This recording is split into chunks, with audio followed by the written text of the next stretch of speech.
wisest thing to do, certainly with all the uncertainty that is going on out there, and there are travel bans and restrictions and a lot of things that are closed, and so I think it was the wisest to kind of delay it.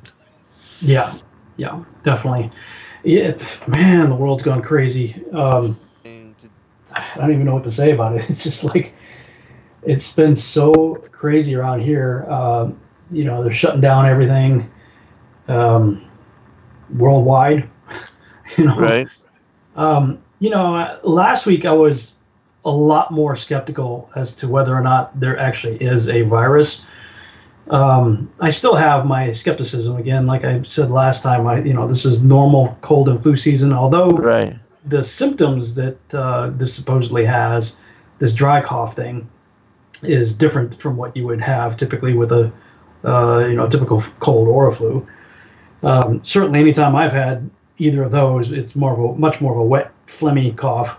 Hmm. So this dry cough thing does appear to be something different. I'm still of the opinion that I don't necessarily think that it's 5G exclusively.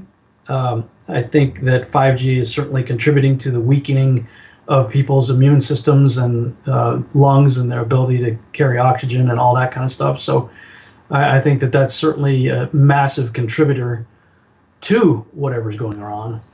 But I am now become a bit more convinced that there is something happening that's going around that is, something that can be caught, so to speak. But Right. I'm personally not living in fear. No. I was thinking, I had a thought today, and now they have the celebrity endorsement. Actually, they had it last week, I think, even when we talked with Tom Hanks and I guess a few others. But I was wondering if anybody in the truther movement has it or is going to get it. That would be interesting. And Hmm. by that I'm talking about people probably like ourselves that are trying to look at the stuff from all different angles, not buying the mainstream media hype. If anybody in sort of our circle gets it, that's when I'm going to be like, oh, okay, something's Right. going on here. But I still don't know. I mean, I did post something not too long ago saying, hey, I've got 33, 34, something like that, thousand people that are so-called friends and followers on Facebook. Does anybody know anybody that has this? Right. And there were a few that did respond that they, knew somebody. Um, One of them was like, yeah, but they just got back from Mexico. And I'm like, well, I could think of a whole lot of things in Mexico that could give you a variety of symptoms, perhaps comparable. I don't know, man. Has your take on it changed?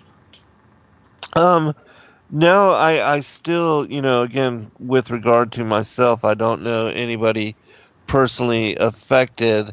And with regard to all of the hype, um, there seems to be some substance to it. But, then again, with regard to a lot of the false flag events and attacks and things of that nature, even with the way that they started the Vietnam War with the Gulf of Mm-hmm. Tonkin incident, that was even reported by the NSA to have never happened.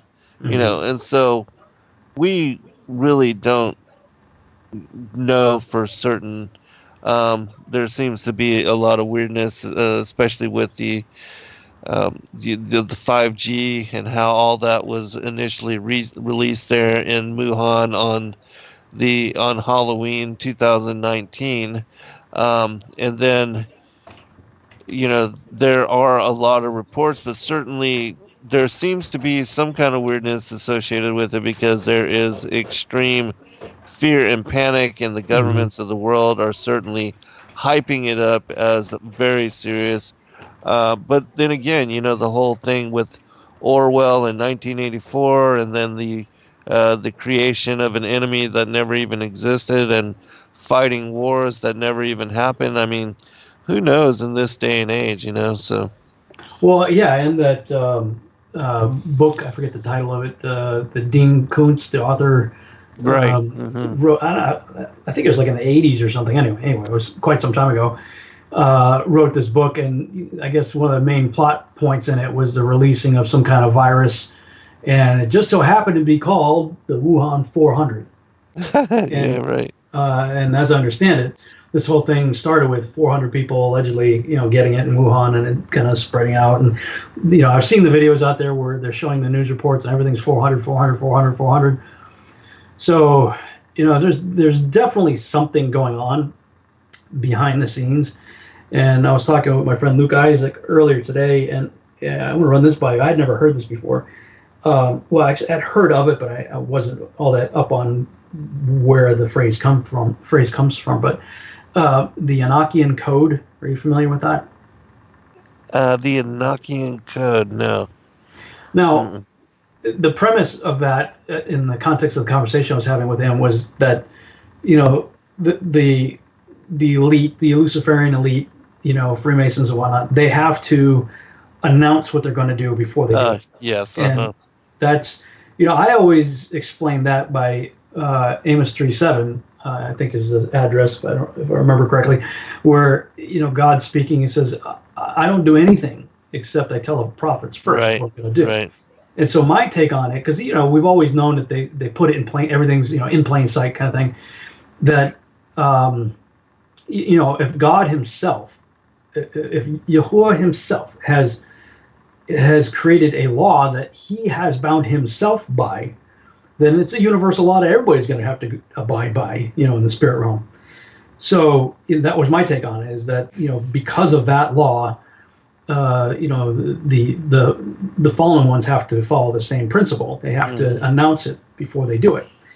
yes, And we know from secret societies and symbolism and stuff like that that is certainly a mode of operation that they do. One of the reasons why they do symbolism, to conceal from those who don't have eyes to see and to reveal for those who do have eyes to see. But he was talking about lots of stuff that I actually wasn't aware of, and one of them was supposedly an Illuminati card, the Illuminati card deck right, that supposedly has a picture of a guy, the president looks just like Trump, and it's a judgment card, and the catchphrase on the judgment card is "enough is enough." And Luke was telling me that there's a video out there, I haven't seen it, but that apparently that's a phrase that Trump has said at a number of rallies and what. Enough is enough, in the whole context. Make America great again. Enough is enough. uh-huh, And yeah, I don't know what to make of any of that stuff. Like I told him, I said, what, I believe all the world's a stage and they're following a really badly written script, with poor actors. But it is interesting how much has been telegraphed in advance, of what we're experiencing right now. right. Yeah, I did a show even last night where I read from the Occult Technology of Power. Have you ever heard of that book?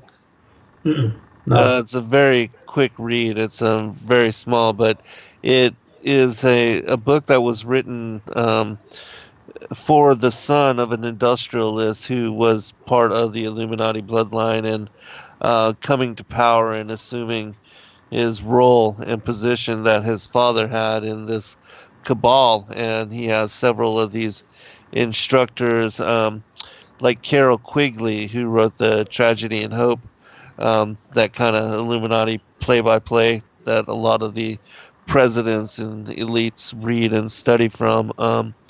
He was one of the professors that spoke about the occult power and technology behind the elitist centralization, authority, divine right of kings, that kind of thing, and so it also speaks about the false left-right paradigm and how they control, Both both sides. sides, yeah, Yeah, and then Republican and Democrat, doesn't matter. yeah, exactly, yeah, and how they create the illusion of opposition in order to pin minorities against one another to slaughter the innocents. But I also read from the protocols and how they have specific, talking about the economic crisis, and it seems like the point that we are at now, that they've been planning for and orchestrating and bringing the fervor of this moment to life, and how it seems that we are wrapped up, caught up in it, whether true or not. The facade of reality, the propaganda, and the way that they control and utilize media and the Mhm. so-called free press um, to push the agenda, that is certainly at play here. And even we were talking about last time how even if this is a test run, it is certainly giving them an idea as Yeah. to what they can do, how things will unfold, and the kind of insanity that the public, as far as consumption and the buying up all the toilet paper and all of that. I mean, and then the whole thing of if they wanted to really push martial law and police state measures where they put troops on the street. I mean, then what kind of insanity? I mean, because I've watched also, there's a lot of the different Netflix programs like they release Pandemic. I know. That's what I was like. Oh, come on, man. I saw it just the other day when you signed in the night. It's like top 10, the Right. trending, what's trending right now. It's like, breakout, outbreak or whatever, Yes. Hmm. all these Yeah, pandemic movies. Pandemic, Contagion. They also have this other one called Containment.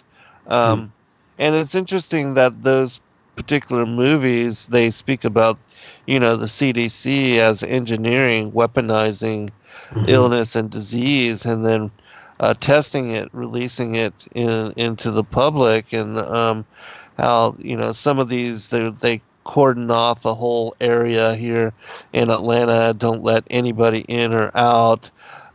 In this other movie called Contagion, they expressly, and this was back in the 90s that this one was released, and they speak about how it came from China and in this particular movie. And so, a lot of things, even the Simpsons, so-called, Oh, yeah. the Osaka flu or whatever. I mean, it's crazy how much the symptoms has telegraphed in the manner that, we're speaking about here, because it certainly seems like the elites are bound in principle to share and beforehand things that they are doing, things that they are planning, and where they are wanting to take us. And so, yeah, that is certainly part of all of what's going on here. But like you, I'm trying not to be fearful, and I'm encouraging others to not be fearful as well, and to do what you can to protect yourself, but certainly to use prayer and as a tool for to fighting against this Hmm. agenda. Yeah. In that regard, did you get a chance to see the link that I posted to Psalm 91 that No. my friend Mm-mm. actually, it's just a couple minutes long. Mind if I play it? No, please go right ahead. I have when I first moved to Texas in 2003, one of the first people that I met was John William Galt, and he's the voice of the movies. He's when you watch the previews or something, coming this fall, Uh, he's the guy. Like he knows everybody in the industry, and he's been many voices in lots of movies and trailers and whatnot. Anyway, he became a friend of mine, and he helped me with different things that I've done in ministry before. And when I was in the ministry, I said, "Hey, John, while you're here," he was helping me with something, another project. I said, "Can you read Psalm 91 for me?" He goes, "Yeah, man, sure, no problem." So I put it to music, but it was a tremendous encouragement to me at a time that I was going through. And for everybody out there that's in fear right now, it's going to sound kind of churchy right now, but I'm just going to say, close your eyes and just listen. I added some music to it, and it's a time to listen to what the scriptures have to say, specifically Psalm 91, and what the Father's heart is in all this. And there's some time afterwards so you can pray. mm-hmm. And can you hear that first? Mm-hmm. Okay.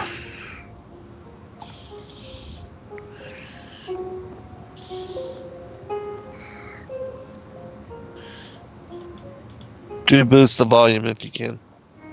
Okay.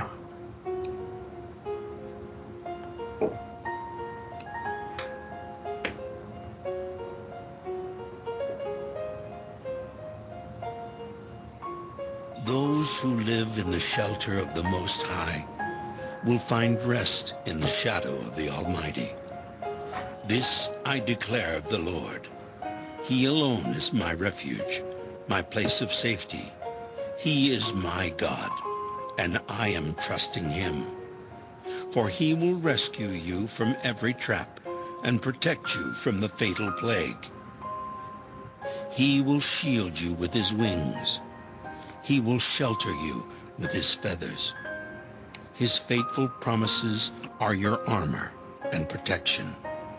Do not be afraid of the terrors of the night, nor fear the dangers of the day, nor dread the plague that stalks in darkness, nor the disaster that strikes at midday. Though 1,000 fall at your side, though 10,000 are dying around you, these evils will not touch you, but you will see it with your eyes. You will see how the wicked are punished. If you make the Lord your refuge, if you make the Most High your shelter, no evil will conquer you. No plague will come near your dwelling. For he orders his angels to protect you wherever you go. They will hold you with their hands to keep you from striking your foot on a stone. You will trample down lions and poisonous snakes. You will crush fierce lions and serpents under your feet. The Lord says, I will rescue those who love me. I will protect those who trust in my name. When they call on me, I will answer. I will be with them in trouble. I will rescue them and honor them. I will satisfy them with a long life and give them my salvation.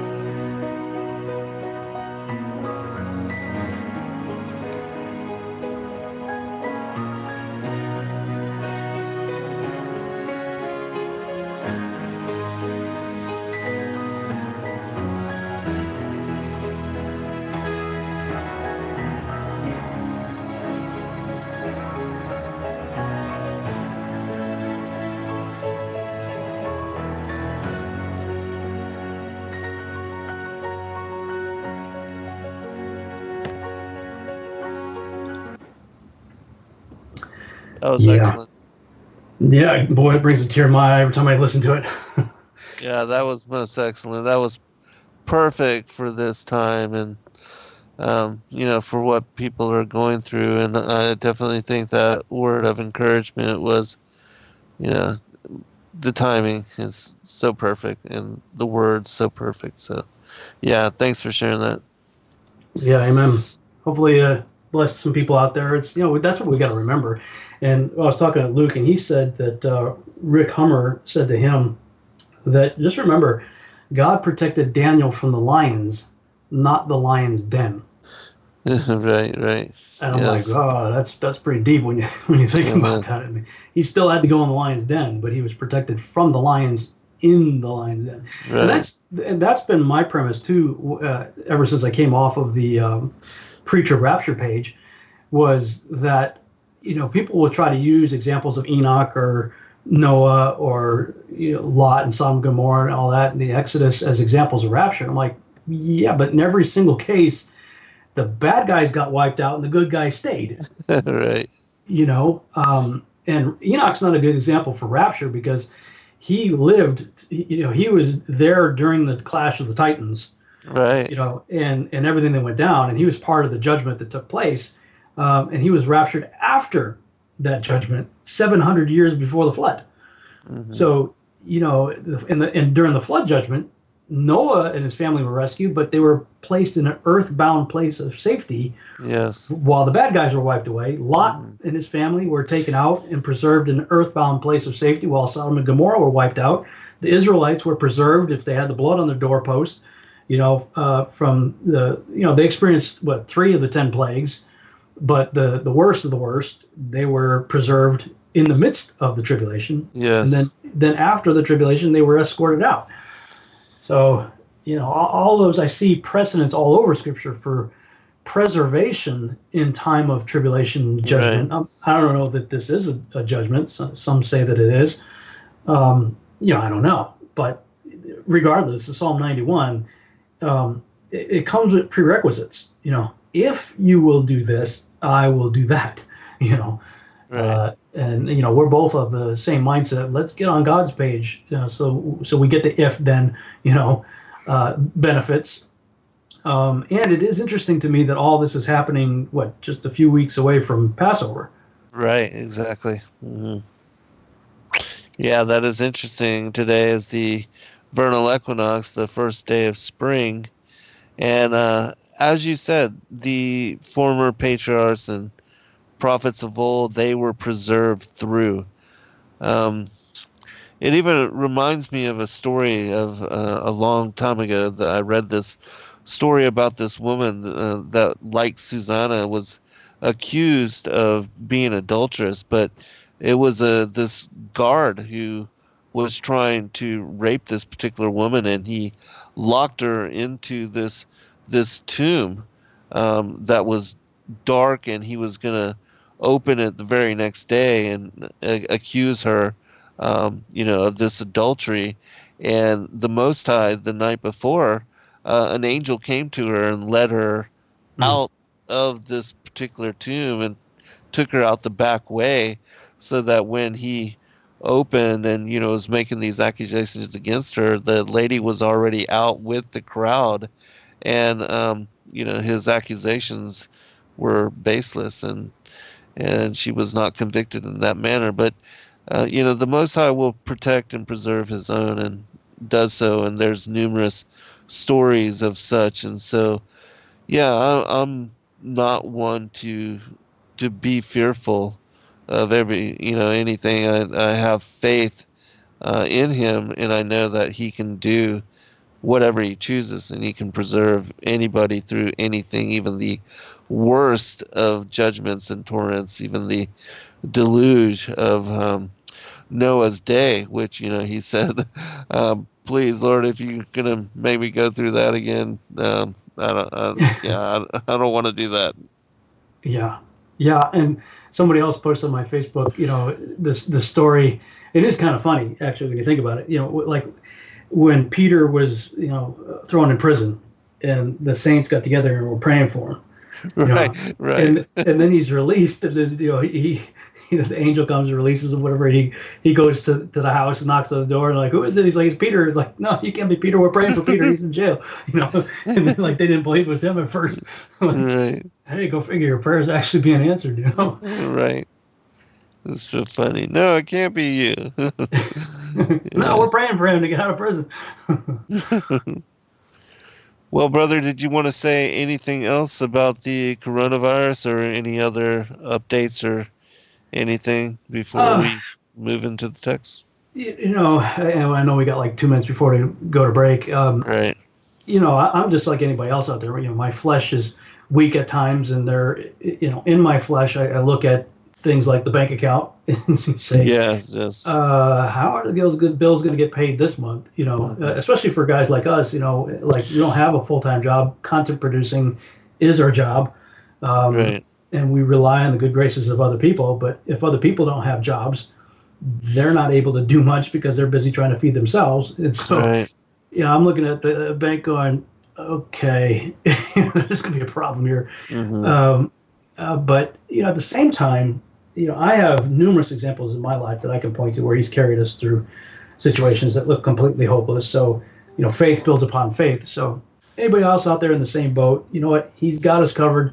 And Yes. if there's any good in all that, we're all in the same boat. It's not like Right. I'm going, geez, how am I going to pay the mortgage this month? Uh, Everybody's in that boat right now. So that Yes. means the banks are going to have Hey to, everyone, it's Chris do Gio, founder something. of True Accommodate. Radio. Yeah, Yeah. we'll be right back, everyone. The mainstream media and establishment are running scared right now, and they've prominently featured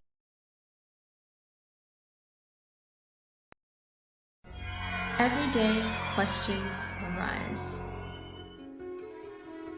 Are the stories in the Bible true? What if I told you that there are hundreds of confirming witnesses, which give intricate detail to the stories in the Bible? Have you ever found yourself deep in the rabbit hole with questions that no one seemed to have the answers to? Join us every other Friday at 9 p.m. Eastern Time for our Ask Me Anything series with author and researcher Zen Garcia, as he sheds light on the mysteries which have us all searching together.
Hello friends, thank you for joining us this evening.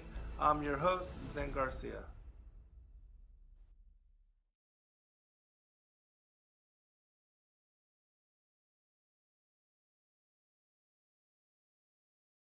All right, welcome back, everybody, and please do, everyone, pray for your neighbors and your families and your friends and everybody in the world, because even if the whole thing with the hype around the virus, if whether true or not, certainly people are struggling and being laid off, and restaurants not opening, and all these, large gatherings, and even sporting events and all that being shut down. That people are not working and are, because of that, finding this time certainly a trial that they have to go through. And so I do pray for everybody, and that we can all, make it through this, and that it passes quickly, and that nothing, as far as any kind of further insanity comes about from what's going on right now. Mm-hmm. Amen. All right, brother. Well, we had reached chapter 60 in the R.H. Charles. Charles, Yeah. yeah, and 58. And did you want to review this chapter once more, or move on? Yeah, probably a good idea because it Yeah, was a long chapter. We didn't get to comment on it much. It has some very interesting monsters and all right. kinds of stuff in there to talk about. Did you want to read it again by way of review, or just talk Yeah, about let's do. it? Okay. Um, it's chapter 58 in the Charles, excuse me, Lawrence. And let me see. Okay. In the 500th year and in the 7th month, on the 14th day of the month of the lifetime of Enoch, in that parable I saw that the heaven of heavens shook, that it shook violently, and that the powers of the Most High and the angels, thousands of thousands and myriads of myriads, were agitated with great agitation. And when I looked, the Ancient of Days was sitting on the throne of his glory, while the angels and saints were standing around him. A great trembling came upon me, and terror seized me. My loins were bowed down and loosened. My reins were dissolved, and I fell upon my face. The holy Michael, another holy angel, one of the holy ones, was sent, who raised me up. And when he raised me, my spirit returned, for I was incapable of enduring this vision of violence, its agitation, and the concussion of heaven. Then holy Michael said to me, "Wherefore art thou disturbed at this vision? Hitherto has existed the day of mercy, and he has been merciful and long-suffering towards all who dwell upon the earth. But when the time shall come, then shall the power, the punishment, and the judgment take place, which the Lord of spirits has prepared for those who prostrate themselves to the judgment of righteousness, for those who adjure that judgment, and for those who take his name in vain. That day has been prepared for the elect as a day of covenant, and for sinners as a day of inquisition. In that day shall be distributed for food 2 monsters, a female monster whose name is Leviathan, dwelling in the depths of the sea above the springs of waters, and a male monster whose name is Behemoth, which possesses, moving on his breast, the invisible wilderness. His name was Dendayan, in the east of the garden, where the elect and the righteous will dwell, where he received it from my ancestor, who was man, from Adam, the first of men, whom the Lord of spirits made. Then I asked of another angel to show me the power of those monsters, how they became separated on the same day, one being in the depths of the sea, and one in the dry desert. And he said, "Thou, son of man, art here desirous of understanding secret things." And the angel of peace who was with me said, "These 2 monsters are by the power of God prepared to become food, that the punishment of God may not be in vain. Then shall children be slain with their mothers, and sons with their fathers. And when the punishment of the Lord of spirits shall continue, upon them shall it continue, that the punishment of the Lord of spirits may not take place in vain. After that, judgment shall exist with mercy and long suffering." All right.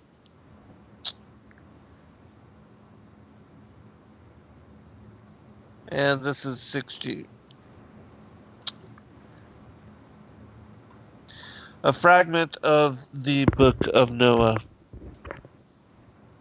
In the year 500, in the 7th month, on the 14th day of the month, in the life of Enoch, in that parable I saw how a mighty quaking made the heaven of heavens to quake, and the host of the Most High, and the angels 1,000 thousands, and 10,000 times 10,000, were disquieted with a great disquiet. And the head of days sat on the throne of his glory, and the angels and the righteous stood around him. And a great trembling seized me, and fear took hold of me, and my loins gave way and dissolved were my reins, and I fell upon my face. And Michael sent another angel from among the holy ones, and he raised me up. And when he had raised me up, my spirit returned, for I had not been able to endure the look of this host, and the commotion, and the quaking of the heaven. And Michael said unto me, Why art thou disquieted with such a vision? Until this day lasted the day of his mercy, and he hath been merciful, and long suffering towards those who dwell on the earth. And when the day and the power and the punishment and the judgment come, which the Lord of spirits hath prepared for those who worship not the righteous law, and for those who deny the righteous judgment, and for those who take his name in vain, that day is prepared for the elect, a covenant, but for sinners an inquisition.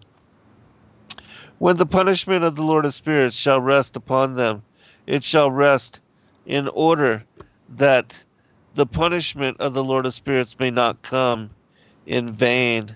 And it shall slay the children with their mothers, and the children with their fathers. Afterwards the judgment shall take place according to his mercy and his patience. And on that day were two monsters parted, a female monster named Leviathan, to dwell in the abysses of the ocean over the fountains of the waters. But the male is named Behemoth, who occupied with his breast a waste wilderness named Dudain, on the east of the garden where the elect and righteous dwell, where my grandfather was taken up, the seventh from Adam, the first man, whom the Lord of spirits created. And I besought the other angel that he should show me the might of those monsters, how they were parted on one day, and cast the one into the abysses of the sea, and the other into the dry land of the wilderness. And he said to me, Thou, son of man, herein thou dost seek to know what is hidden.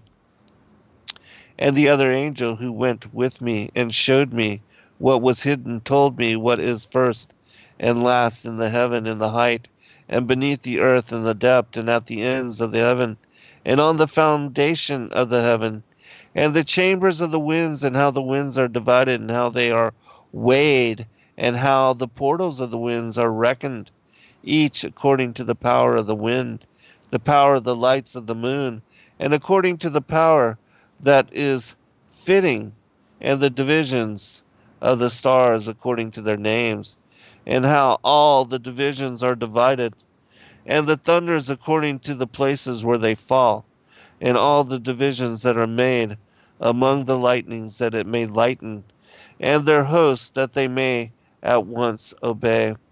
For the thunder has places of rest which are assigned to it, while it is waiting for its peal.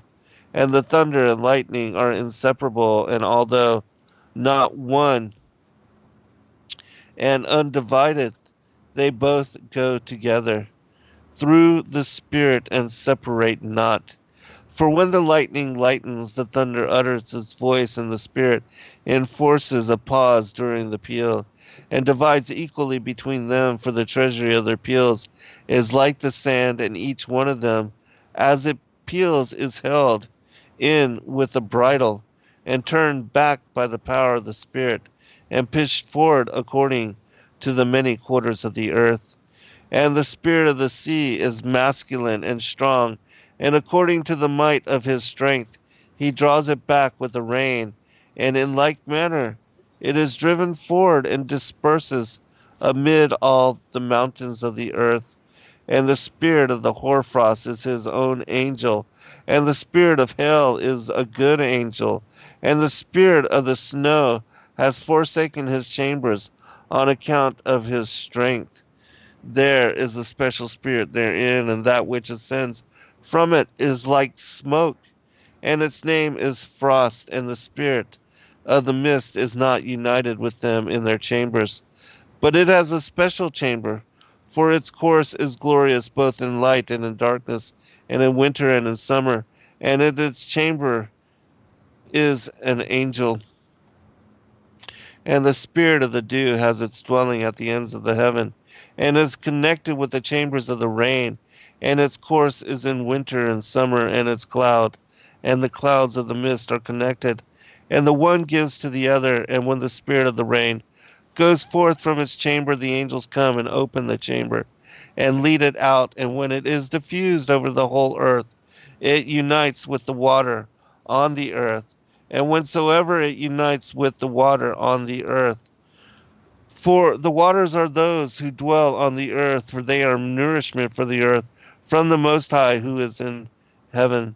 Therefore there is a measure for the rain, and the angels take it in.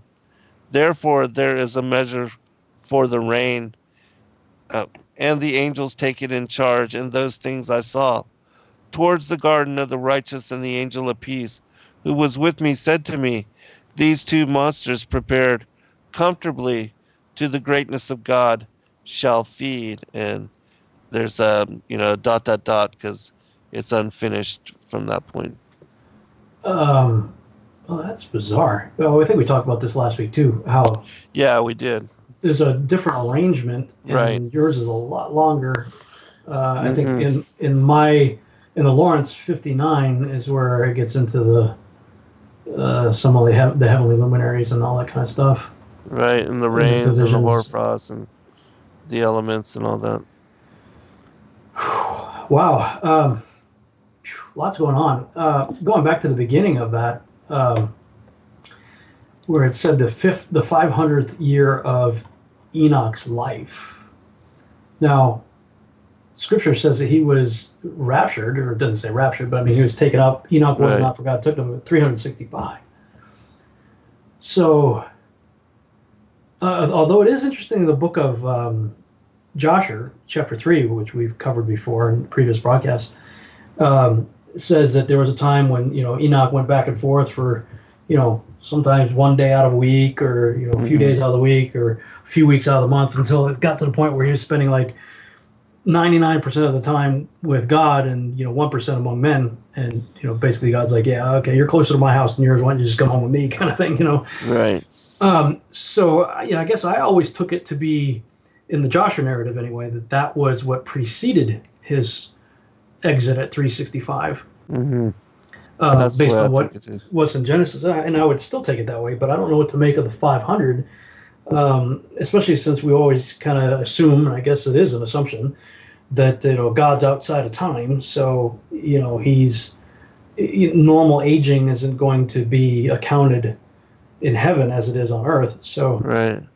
Admittedly that's an assumption, but what's your take on this 507th month, 500 years?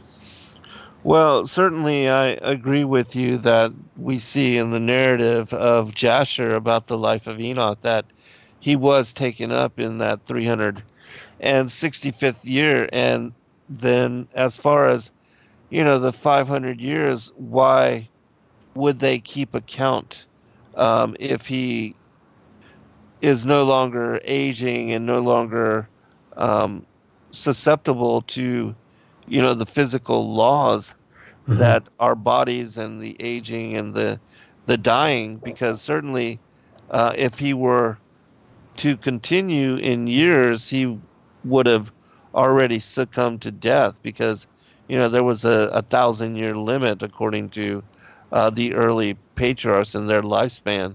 And I believe that one of the reasons why Enoch and Elijah are selected to be, and I believe them to be, the witnesses of Revelation 11 at the end of days, is because they did not die and did not succumb to death.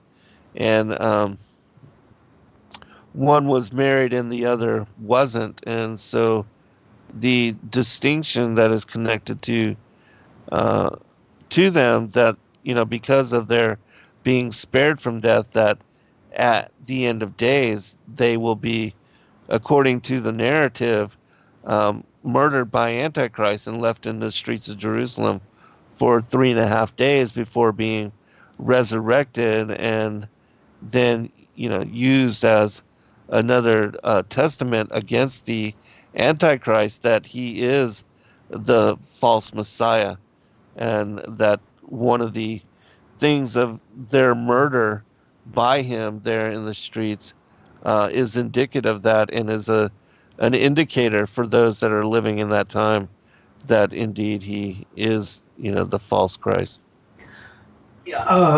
In the Charles translation, and I'd have to go look up the index or whatever, it has these two cross symbols, one on either side of Enoch, Uh, and usually that's an indicator of like a scribal insertion or something. It's something of that warrants some sort of a footnote. right, right. So it's 500 year of Enoch, and I don't see what that would be a reference to. What if there is a footnote? Right.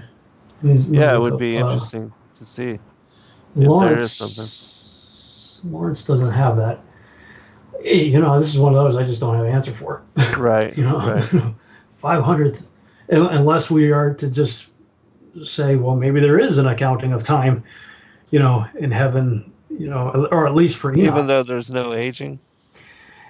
Yeah, fair enough. Or our last, maybe, I'm just throwing this out there. Maybe, Enoch, there are other texts that I don't necessarily endorse that talk about Enoch's transformation. Mm-hmm. That maybe he continued to experience earthly time for a period while he was having these heavenly interactions. Possibly. I don't know. I mean, I think no matter what we say at this point, it'd be pure speculation. I don't think we could, unless you find another text somewhere else that has something to say, I don't think we could justify anything, as definitive. Just interesting. Mm-hmm. Okay, so we got this fierce judgment taking place. Until this, so do you think this judgment, because we've already covered the flood in previous chapters, do you think that this is now, are we still in a flood or time of Noah time frame, or have we jumped the narrative to end times at this point? Yeah, I think it is the still with the flood of narrative. I mean, leading up to the flood, but we do see quickly a transition into what is the end of days, I believe. But it seems. But in what context would you say then that the behemoth and Leviathan are showing up? Is this the behemoth that God shows Job in the post-flood context? Or is this a end times behemoth that's going to show up? I think that the judgments against Behemoth and Leviathan are certainly end of days and not specific to the deluge. That is that these two great monsters will be made for food, and that the bringing forth of them will shock all those that are alive, and just show the grandiose nature of God and his ability and his power, that these two monsters could even exist here on the earth, and that they would be preserved for judgment like that at the end of days, and that God would reveal them in this manner to all of us. I think it would be shocking, because certainly these two monsters have to be massive in scope, massive in scale, and beyond imagination. Back in the day, Kent Hovind came through town and was doing his creation series in churches and stuff. Mm-hmm. It was his belief that in Job, when it's talking about Behemoth, and the description certainly seems to fit, behold now Behemoth, and his tail moves like a cedar tree, and his strength is in his loins, and all that. That is a really good description of a Apatosaurus, sauropod class dinosaur type of thing. Right. Long neck, long tail, so-called brontosaurus. And he believed that Leviathan was a reference to T-Rex. I don't buy that. I think the other one is a good example. I don't think I buy the Leviathan being T-Rex, but in any case, Job is witnessing these things too. Mm-hmm. So now, if we're to accept that Enoch is a pre-flood text, these creatures, I mean, have they been around multiple times before? Were they around before the flood for people to recognize when Enoch is talking about this? Where they certainly were around post-flood, because we've got Job or God talking to Job, say, hey, look at that. That's a chief of my ways. Like he's bragging on that thing. Of course, modern English Right. translations try to change it to hippo or Uh-huh. elephant, and I love Uh-huh. I love depicting that in my PowerPoint presentations. Go like, you ever see the tail of a hippo? Right. Or an elephant? This tiny little wispy thing back there, hardly moves like a cedar tree. Um, but clearly, it was visible or knowable to Job in a post-flood context. Yes. And the question would be, were there a race of these things, or a species, I should say, of these things walking around that have since become extinct? And if it would be the so-called dinosaur hypothesis, then you could go, okay, yeah, I mean, that makes sense. I mean, I don't know. Are you aware of other texts that go into any more detail about Behemoth and Leviathan? There's a mention here in the Legends of the Jews on the fifth day, and I can read it. There's mention of both Behemoth and Leviathan, and they seem to be singular creatures, not of a species. But Hmm. here it says the fifth day. On the fifth day of creation, God took fire and water, and out of these two elements, he made the fishes of the sea. The animals in the water are much more numerous than those on land. For every species on land, excepting only the weasel, there is a corresponding species in the water, and besides, there are many found only in the water. The ruler over this. Are we at break? Looks like we got 2 minutes, maybe. Oh, okay, 2 minutes. Okay. Um, the ruler over the sea animals is Leviathan. With all the other fishes, he was made on the fifth day. Originally, he was created male and female like all the other animals. But when it appeared that a pair of these monsters might annihilate the whole earth with their united strength, God killed the female. So enormous is Leviathan that to quench his thirst, he needs all the water that flows from the Jordan into the sea. Hmm. His food consists of the fish which go between his jaws of their own accord. And when he is hungry, a hot breath blows from his nostrils, and it makes the waters of the great sea seething hot. Formidable though Behemoth, the other monster, is, he feels insecure until he is certain that Leviathan has satisfied his thirst. The only thing that can keep him in check is the stickleback, a little fish which was created for the purpose and of which he stands in great awe. But Leviathan is more than merely large and strong. He is wonderfully made besides. His fins radiate brilliant light. The very sun is obscured by it, and also his eyes shed such splendor that frequently the sea is illuminated suddenly by it. I'll finish when we come back Mhm. from. Oh, we still got 1 minute. Um, all right, I'll just finish this paragraph. No wonder that this marvelous beast is the plaything of God in whom he takes his pastime. There is but one thing that makes Leviathan repulsive, his foul smell, which is so strong that if it penetrated thither, it would render paradise itself an impossible abode.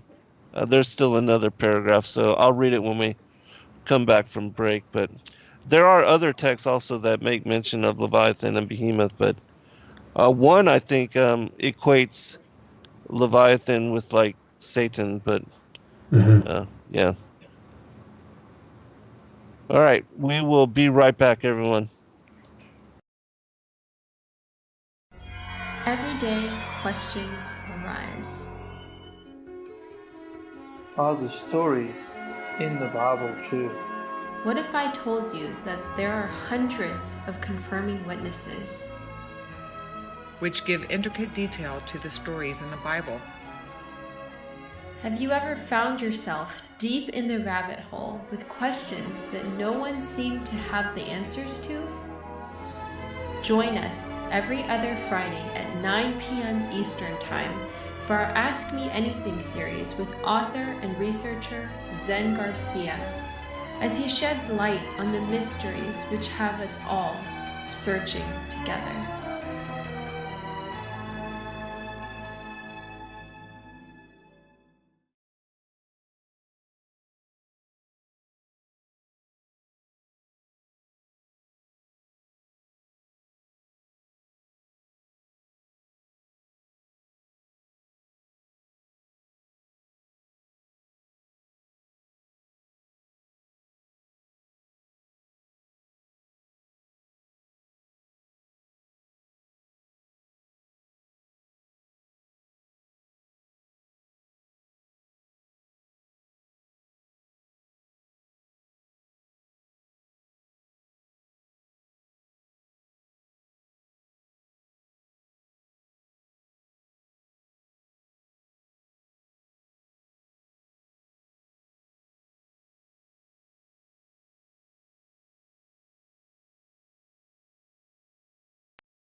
Many truth seekers are constantly studying alone. But there is a place where we can come together. The Digital Readers Club is our online ecclesia meant for those who've forsaken churchianity but still want the closeness of a family to study with. Join us every Saturday at 7 p.m. Eastern Time to put together the puzzle pieces of truth scattered throughout the ancient scriptures.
Ready for second hour.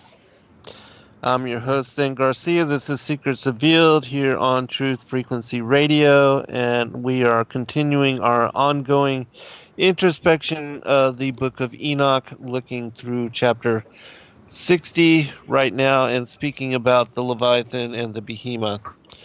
This last paragraph in the Legends of the Jews says this about Leviathan. The real purpose of Leviathan is to be served up as a dainty to the pious in the world to come.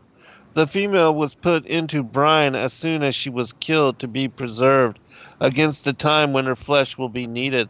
The male is destined to offer a delectable sight to all beholders before he is consumed. When his last hour arrives, God will summon the angel to enter into combat with the monster. But no sooner will Leviathan cast his glance at them that they will flee in fear and dismay from the field of battle. They will return to the charge with swords, but in vain, for his scales can turn back steel like straw. They will be equally unsuccessful when they attempt to kill him by throwing darts and shining stones. Such missiles will rebound without leaving the least impression on his body.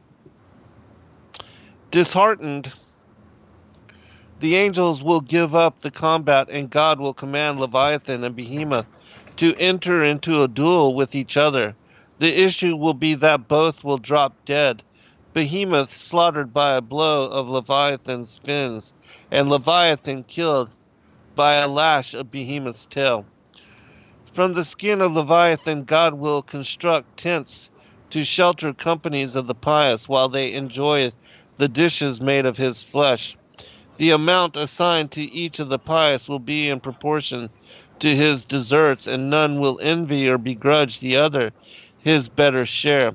What is left of Leviathan's skin will be stretched out over Jerusalem as a canopy, and the light streaming from it will illumine the whole world. And what is left of his flesh after the pious have appeased their appetite will be distributed among the rest of men to carry on traffic therewith. Kind of strange, but that's what it says. Yeah. One part of it, unless I heard it wrong, it almost sounded like it's been preserved somewhere. Yeah, the female. Yeah, because it says that, with regard to Leviathan, that two could not exist together without destroying the world, or that's what it said in the previous chapter. So one was killed and then preserved in brine, and then the other, the male, was left alive. Wow. Let me read the from the Bible here. Hang on a second. So during the break, I looked up Behemoth. Behemoth is only mentioned once in the King James Bible, at least when I did a search anyway. Are you aware of any other reference other than Job 40 in the Bible? No. Job 40, behold now Behemoth, which I made with thee, he eateth grass as an ox. Lo now his strength is in his loins, and his force is in the navel of his belly. He moveth his tail like a cedar, the sinews of his stones are wrapped together. His bones are as strong pieces of brass, his bones are like bars of iron. He is the chief of the ways of God. He that made him can make his sword to approach unto him. Surely the mountains bring him forth food, where all the beasts of the field play. He lieth under the shady trees, in the covert of the reeds and fens. The shady trees cover him with their shadow. The willows of the brook compass him about. Behold, he drinketh up a river, and hasteth not. He trusteth that he can draw up Jordan into his mouth. He taketh it with his eyes. His nose pierces through snares. So you get this one reference to Behemoth, but if you look up Leviathan, he shows up 4 times, at least in the King James Bible search.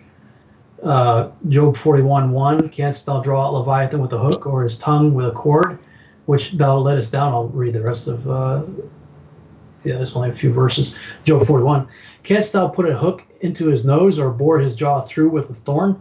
Will he make any supplications unto thee? Will he speak soft words unto thee? Will he make a covenant with thee? Wilt thou take him for a servant forever? Wilt thou play with him as with a bird, or wilt thou bind him for thy maidens? Shall the companions make a banquet of him? Shall they part him among the merchants? Canst thou fill his skin with barbed irons, or his head with fish spears?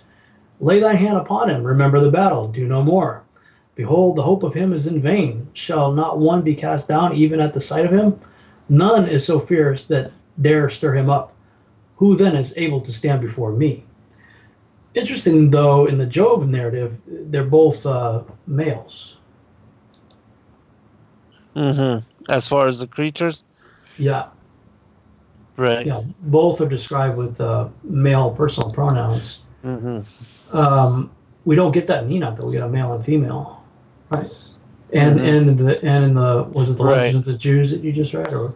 Yeah, in the Legends of the Jews, it says that there were 2 Leviathan, male and female, and the female is killed and preserved in the brine. Yeah, the brine. What is that? I don't know, maybe salt water, or I'm not sure. Well, it makes you wonder if it's maybe submerged under something. Right. So, actually, some of the descriptions make it sound like Godzilla. Right. The fins lighting up, and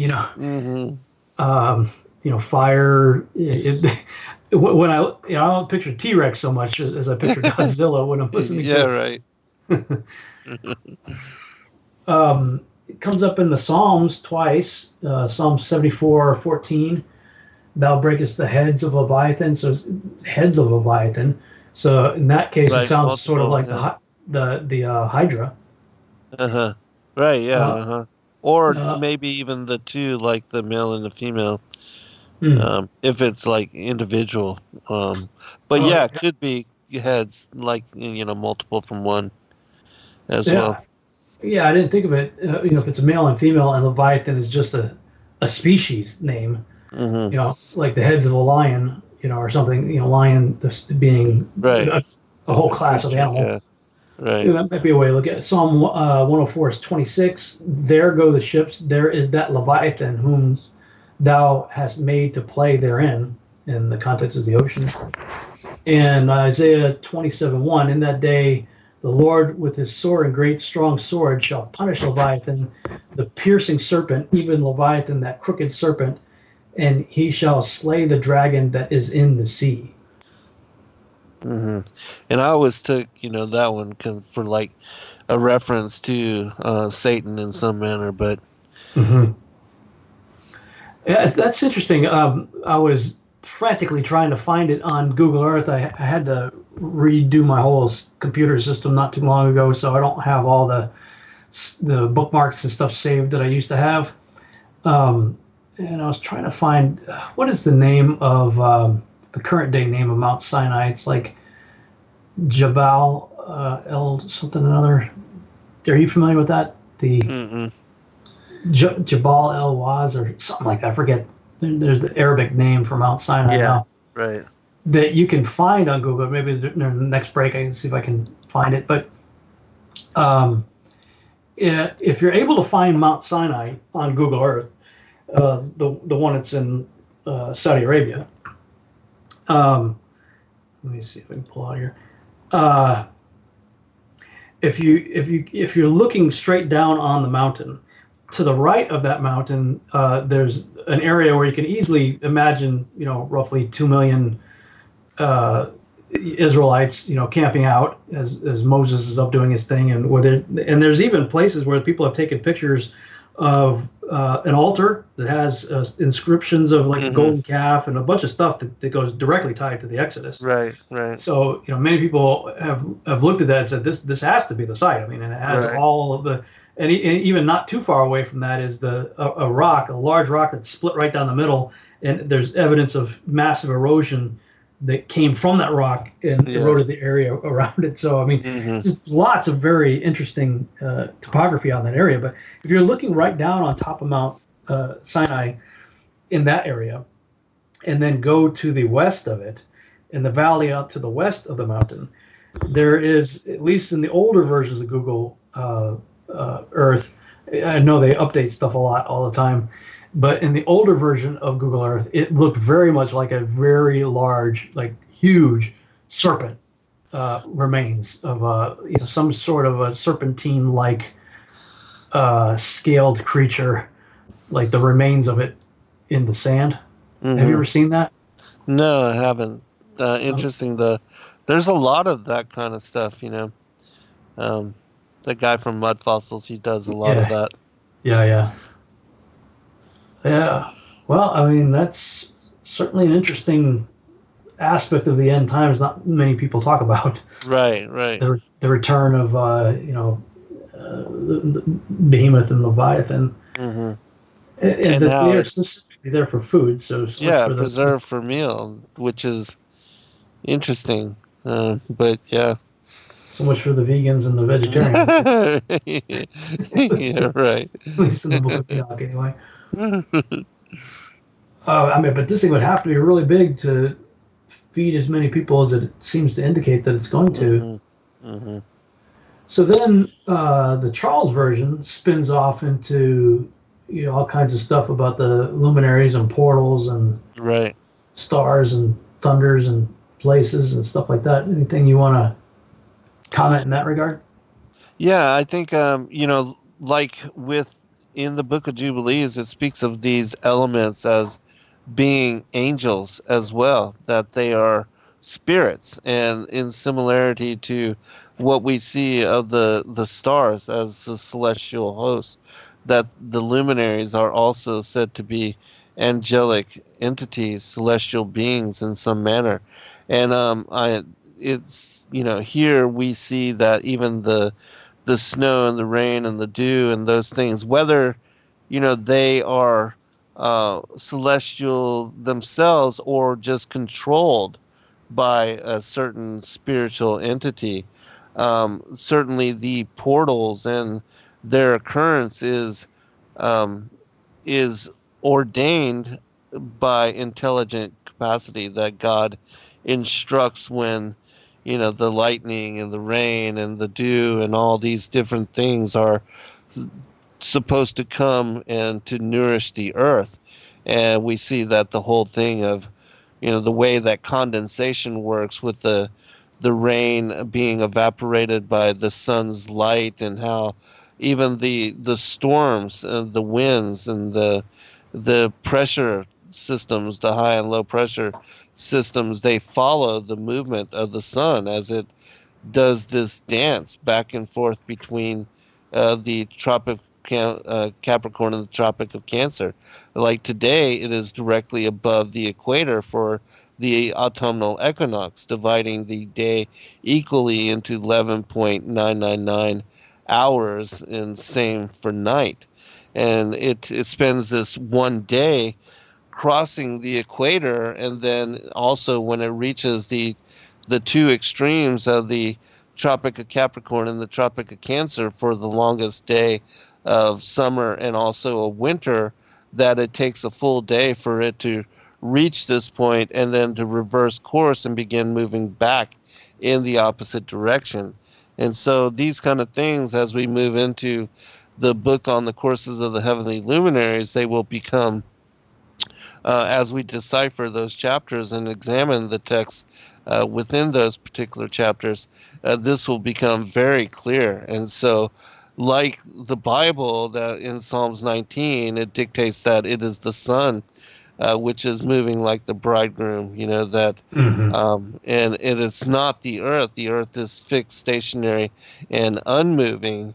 And we just released a T-shirt, the flat earther, and it's a definition of the flat earther as one who knows that that the earth is stationary and that water cannot adhere to a ball, and with the geocentris, it's that it is the luminaries.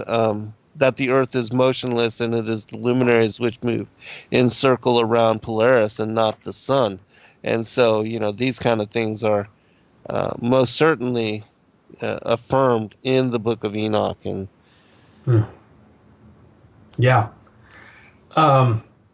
While you were talking, I did find it. So for those on YouTube, watching on YouTube, are you able to see? Are you able to see the feed? Mm-hmm. Yeah. Okay. So zooming out here a bit, is Jabal Laz. Jabal Laz is the general area where the Mount Sinai is believed to be, and so the Gulf of Aqaba. I think this one of these areas here. I think it was right here is where the Pillars of Solomon are supposedly that mark the crossing. Right. Yes. Where the Israelites crossed and wandered around the wilderness. You can maybe look at some of the lowland areas that they might have taken, and so. And this mountain range right here, the whole top of it's like all black. It's like scorched. Right. Scorched, yes. Really interesting. Absolutely. Some of these pictures, that one doesn't really show. Oh, this one right here, golden calf altar. So there's, if you really get down into it, you can a lot of times find. There used to be a lot more pictures. They must have scrubbed them. This used to be all, they have the little icon for pictures, that you can click on. This used to be just all pictures. Must have scrubbed it. So here we have, the mountain where Moses is believed to have gotten the 10 Commandments. The area over here, large area where easily you can imagine 2 million Israelites congregated. The golden calf incident here. So if you're looking down on the mountain range, just off to the west of it, and they even have it marked. There's a little square there. I didn't put that square there. Somebody else did, but I just marked it for myself. Let me see if I can adjust the angle here a bit. Leviathan. This strange kind of long snake-looking thing with like ribs, and Hmm. it's even labeled Leviathan on Google Earth. You know, Oh, right on. the little mark that I have with the thumbtack, I made that, but this is on Google Earth, Leviathan. Cool. So, kind of bizarre. I don't Yeah, know. definitely. I Yeah, don't know what because to why make of would it. they label that and mark it like that? Yeah, it's pretty huge. It's pretty.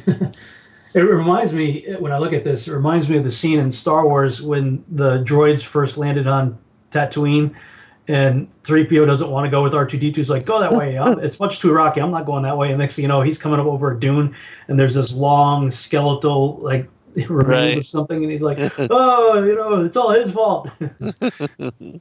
It's always kind of reminded me of that. But it is interesting that it's even recognized as a Leviathan on Google Earth. So who Mhm. knows? Yeah. It would be interested to, I'd be interested to know if there's Arabic lore, Right. in that region, to justify that, Right. people thinking that.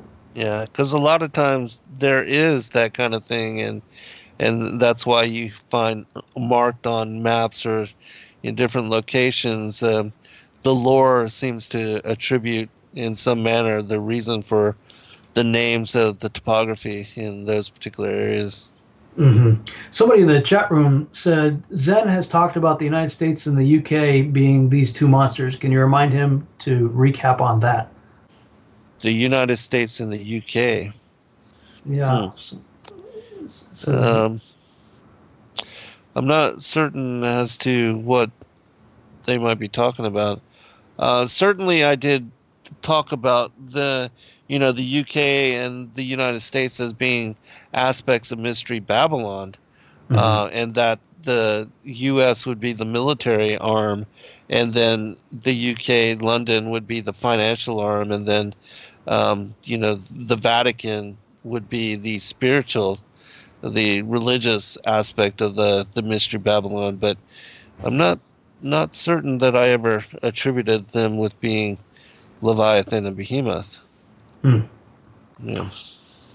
All right. Let's see. We got what, 7 minutes or so before break. Hmm. Um, Yeah. Want to catch one more chapter? yeah. I don't really think I need to read the same thing in Charles of the Luminaries. I can't Right, imagine there's a right. whole lot of difference there, so we can kind of advance past that. Okay, that would have been 59 in the Lawrence. About the moon's light and the sea and all that. Okay, we can go. Okay, so chapter 60. Oops, I gotta change that over so we can see. There we go. Chapter 60 in the Lawrence translation. In those days, I beheld long ropes given to those angels who took to their wings and fled, advancing towards the north. And I inquired of the angels, saying, wherefore have they taken those long ropes and gone forth? He said, they are gone forth to measure. The angel who proceeded with me said, these are the measures of the righteous, and cords shall the righteous bring, that they may trust in the name of the Lord of spirits forever and ever. The elect shall begin to dwell with the elect. And these are the measures which shall be given to faith, and which shall strengthen the words of righteousness. These measures shall reveal all the secrets in the depth of the earth. And it shall be that those who have been destroyed in the desert, and who have been devoured by the fish of the sea, and by wild beasts, shall return, and trust in the day of the elect one. For none shall perish in the presence of the Lord of spirits, nor shall any be capable of perishing. Then they received the commandment, all who were in the heavens above, to whom a combined power, voice, and splendor like fire were given. And first, with their voice, they blessed him, they exalted him, they glorified him with wisdom, and ascribed to him wisdom with the word and with the breath of life. Then the Lord of spirits, seated upon the throne of his glory, the elect one, who shall judge all the works of the holy in heaven above, and in balance shall he weigh their actions.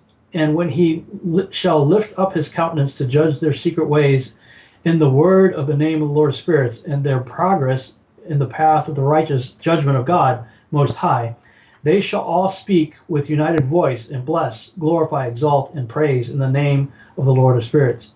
He shall call to every power of the heavens, to all the holy above, and to the power of God, the cherubim, the seraphim, the Ophanim, all the angels of power, and all the angels of the Lord's, namely of the elect one, and of the power and of the other power, who was upon earth over the water on that day. I would assume that's the Holy Spirit. Mm-hmm. Shall raise their united voice, shall bless, glorify, praise, and exalt with the spirit of faith, with the spirit of wisdom and patience, with the spirit of mercy, with the spirit of judgment and peace, and with the spirit of benevolence. All shall say with united voice, Blessed is he, and the name of the Lord of spirits shall be blessed forever and forever. Who sleep not shall bless it in the heaven above. All the holy in heaven shall bless it, all the elect who dwell in the garden of life, and every spirit of light who is capable of blessing, glorifying, exalting, and praising thy holy name. And every mortal man, more than the powers of heaven, shall glorify and bless thy name forever and ever. For great is the mercy of the Lord of spirits, long suffering is he, and all his works, all his power.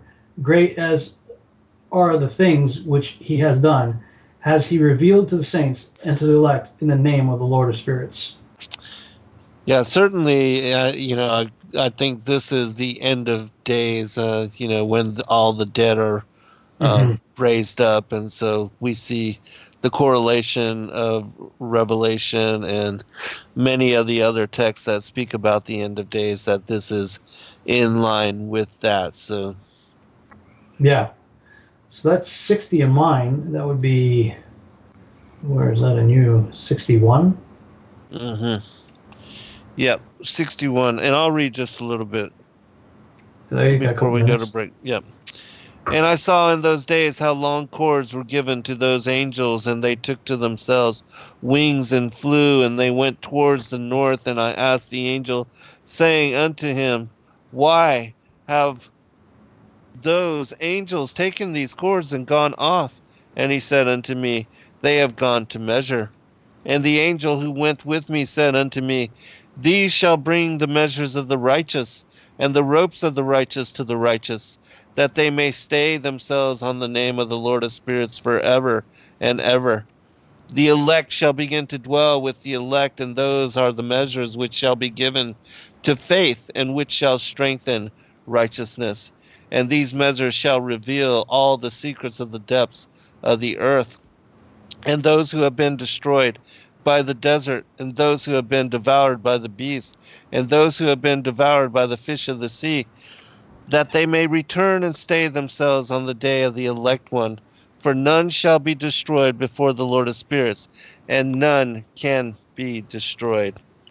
And all who dwell above in the heaven received a command and power and one voice and one light, like unto fire.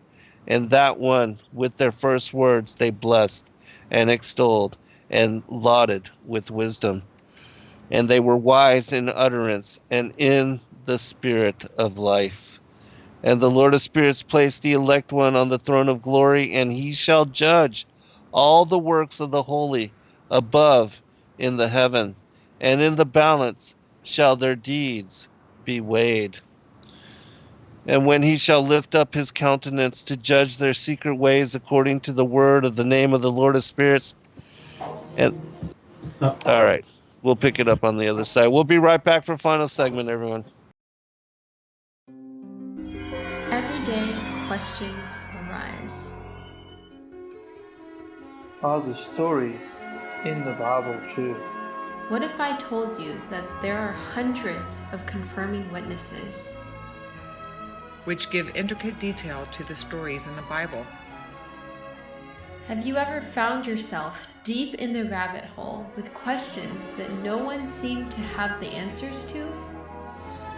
Join us every other Friday at 9 p.m. Eastern Time for our Ask Me Anything series with author and researcher Zen Garcia, as he sheds light on the mysteries which have us all searching together.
Many truth seekers are constantly studying alone. But there is a place where we can come together. The Digital Readers Club is our online ecclesia meant for those who've forsaken churchianity but still want the closeness of a family to study with. Join us every Saturday at 7 p.m. Eastern Time to put together the puzzle pieces of truth scattered throughout the ancient scriptures.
All right, welcome back, everybody, for a final portion. The show always seems to go very quickly, but I'll continue reading through this particular chapter. Begin verse 9. Yep. And when he shall lift up his countenance to judge their secret ways, according to the word of the name of the Lord of spirits, and their path to the way of the righteous judgment of the Lord of spirits, then shall they all with one voice speak and bless and glorify and extol and sanctify the name of the Lord of spirits. And he will summon all the hosts of the heavens, and all the holy ones above, and the hosts of God, the cherubim, seraphim, and Ophanim, and all the angels of power, and all the angels of principalities, and the elect one, and the other powers on the earth and over the water, on that day shall raise one voice, and bless and glorify and exalt in the spirit of faith, and in the spirit of wisdom, and in the spirit of patience, and in the spirit of mercy, and in the spirit of judgment and of peace, and in the spirit of goodness, and shall all say with one voice, blessed is he, and may the name of the Lord of spirits be blessed forever and ever. All who sleep not above in heaven shall bless him. All the holy ones who are in heaven shall bless him, and all the elect who dwell in the garden of life, and every spirit of light who is able to bless and glorify and extol and hallow thy blessed name. And all flesh shall beyond measure glorify and bless thy name forever and ever. For great is the mercy of the Lord of spirits, and he is long-suffering. And all his works and all that he has created, he has revealed to the righteous and elect in the name of the Lord of spirits. Interesting differences, not just in the way that they counted the verses, but some of the things that were in them. Let me go back. In the Lawrence, it was in verse. Where did it go? It was talking about the different onim or whatever. Yeah, the Ophanim and cherubims. Oh, was it 60? Did I just read? It is 10. Yeah, 61 is where I'm at. Verse 10. Okay.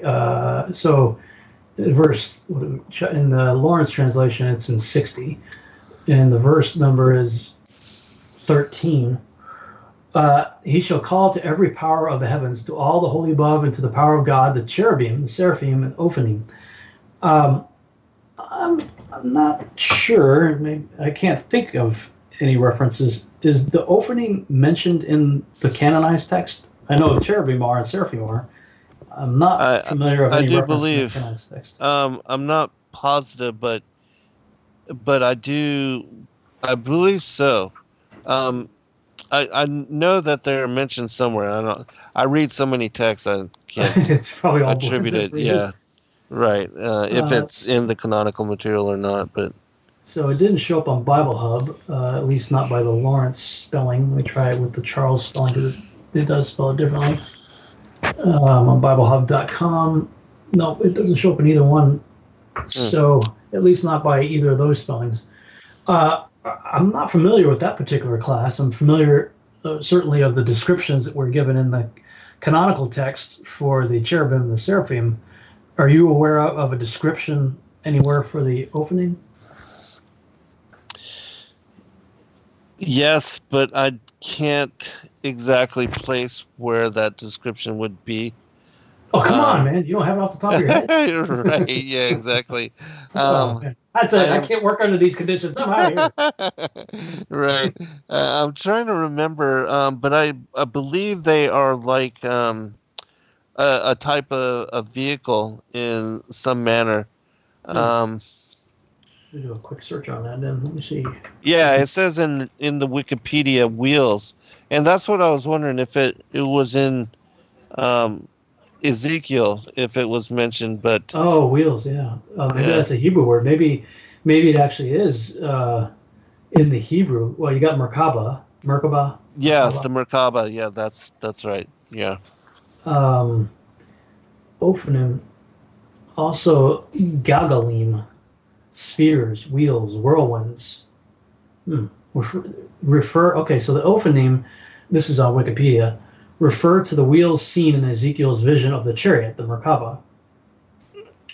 Maybe that's where I heard of it. It's interesting. You listen to some of these guys like Eric von Daniken, Uh-huh. and they love quoting the Bible. Of course, they take it and spin it off into all kinds of crazy ways. Ancient aliens, right? Yeah, the ancient alien stuff. See, these are the Right. orbs.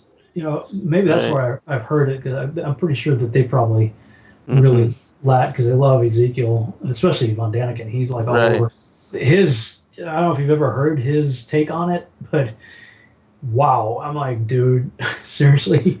Of course, that whole crowd eats it up like candy. Oh yeah, and they all agree with one another. It's not angels; they're talking about flesh and blood extraterrestrials.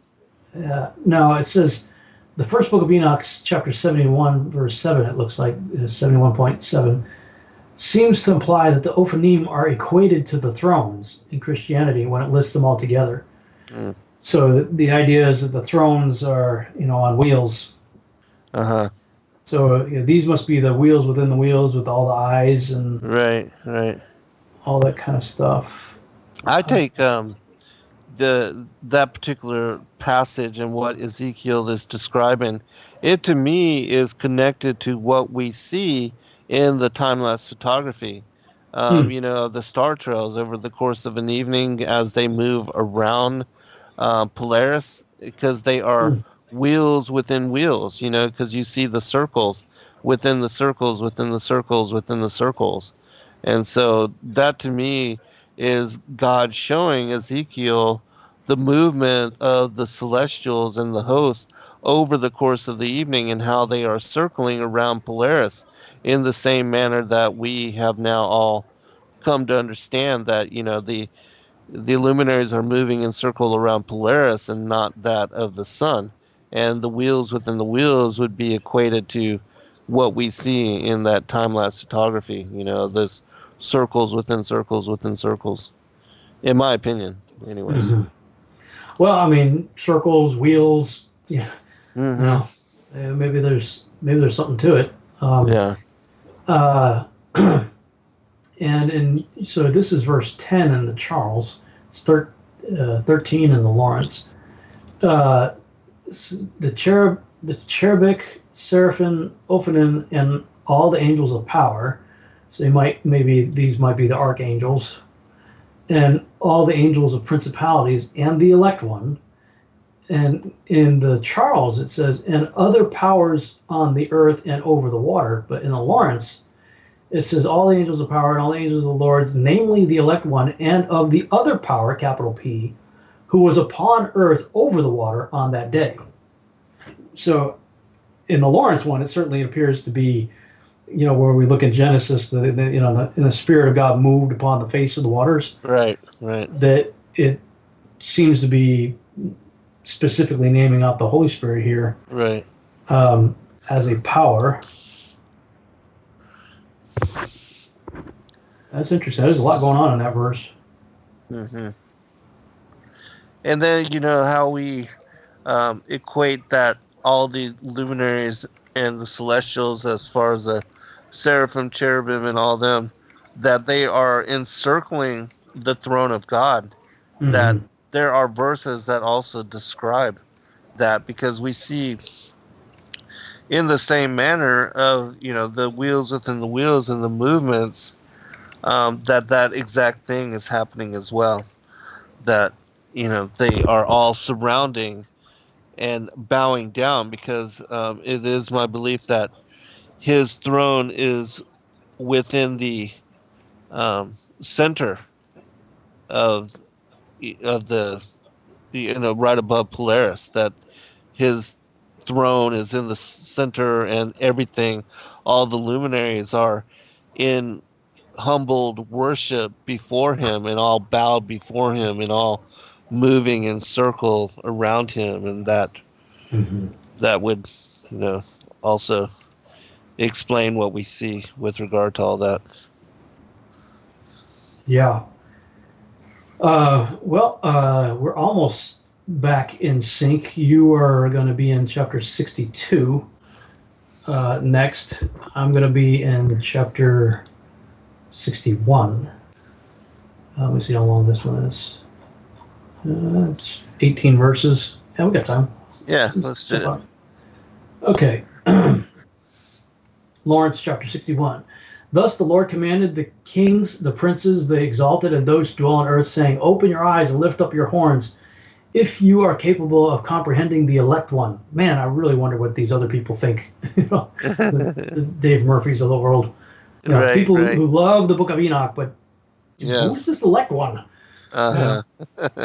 The Lord of Spirits sat upon the throne of it. Like, I was aware of the elect one being in the Book of Enoch, but I wasn't aware of the elect one being this much. Like, for some reason I thought it was like, maybe 5 chapters or something, but it seems like he's all over the place here. Right. Yeah, like 40 to figure. 60. Yeah. Huge amount.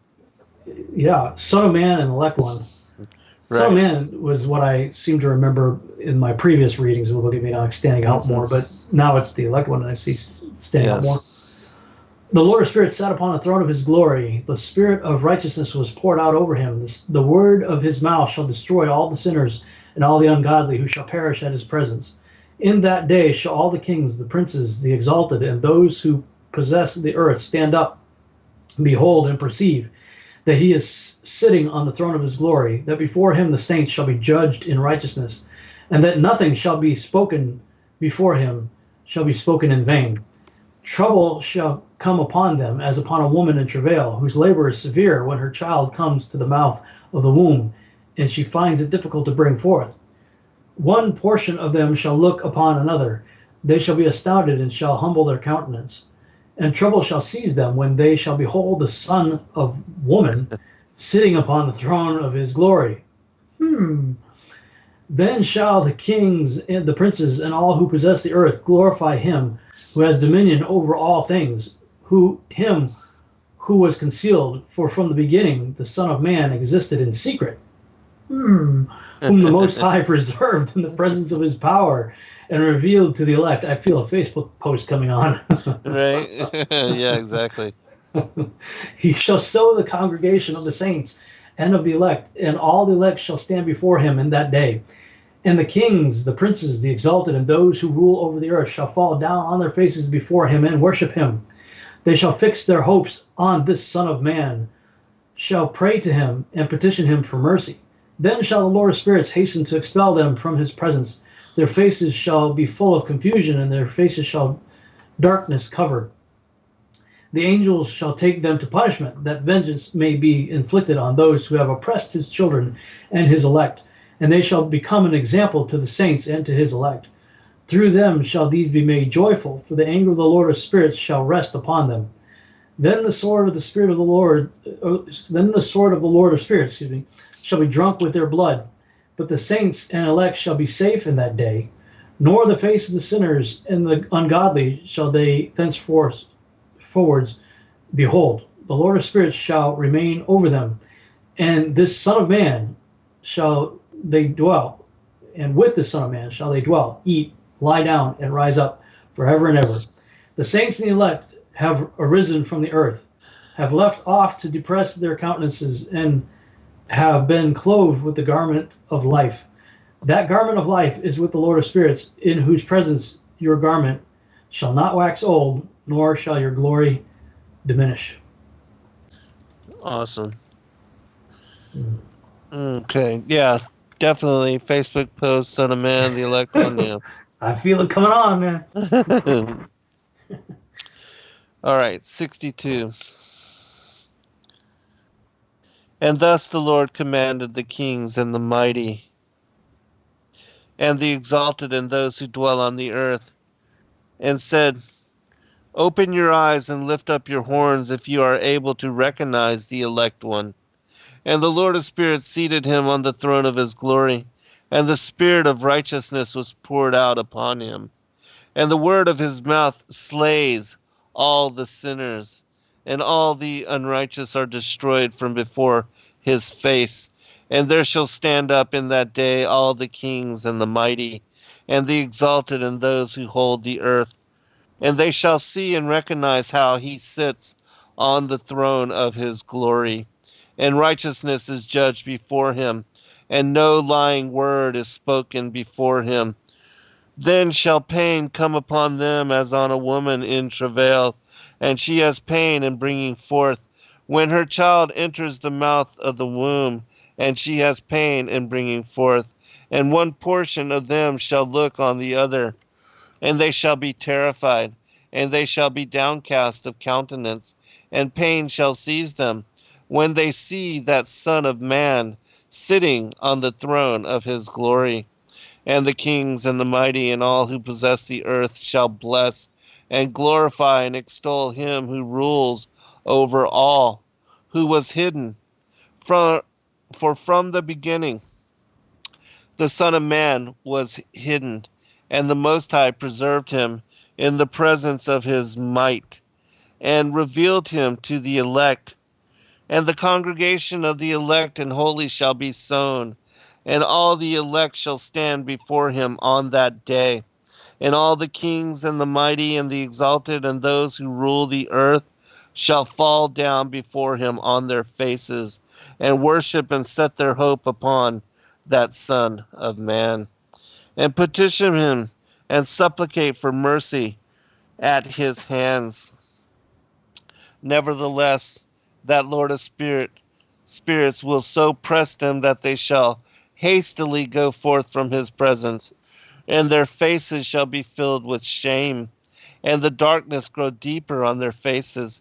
And he will deliver them to the angels for punishment, to execute vengeance on them, because they have oppressed his children and his elect. And they shall be a spectacle for the righteous, and for his elect they shall rejoice over them, because the wrath of the Lord of spirits resteth upon them, and his sword is drunk with their blood. And the righteous and elect shall be saved on that day, and they shall never thenceforward see the face of the sinners and unrighteous. And the Lord of spirits will abide ever over them, and with that Son of Man shall they eat and lie down and rise up forever and ever. And the righteous and elect shall have risen from the earth, and cease to be of downcast countenance, and they shall have been clothed with garments of glory. And these shall be the garments of life from the Lord of spirits. and your garments shall not grow old, nor your glory pass away before the Lord of spirits. Boy, amen. And in the Amen. context of Yes. our opening segment with what's going on in the world, Right. I mean, even just this morning when I first woke up, the first thing when I woke up in the morning, I was praying. I'm like, God, I know that you're long suffering and you're not willing that any should perish, but often I get frustrated in my flesh. Uh-huh. I get frustrated with how much He allows, Uh-huh. and was it Psalm 83? I think it is Asaph. How long do the wicked prosper? Right.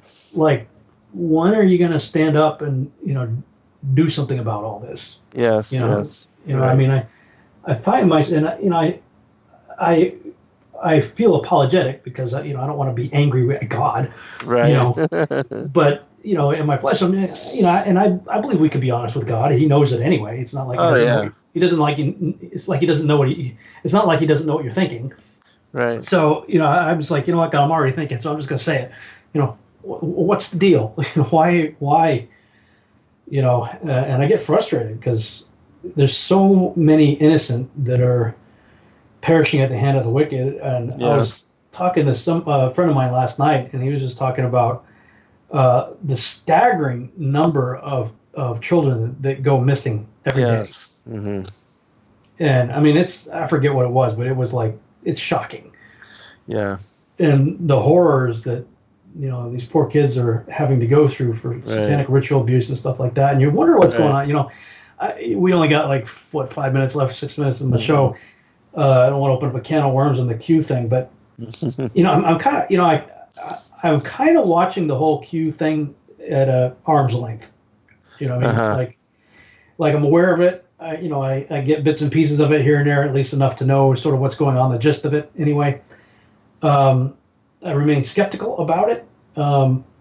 There's a lot that I hear within the whole Q thing that, man, I wish is true or would prove to be true. And that all this is going on right now.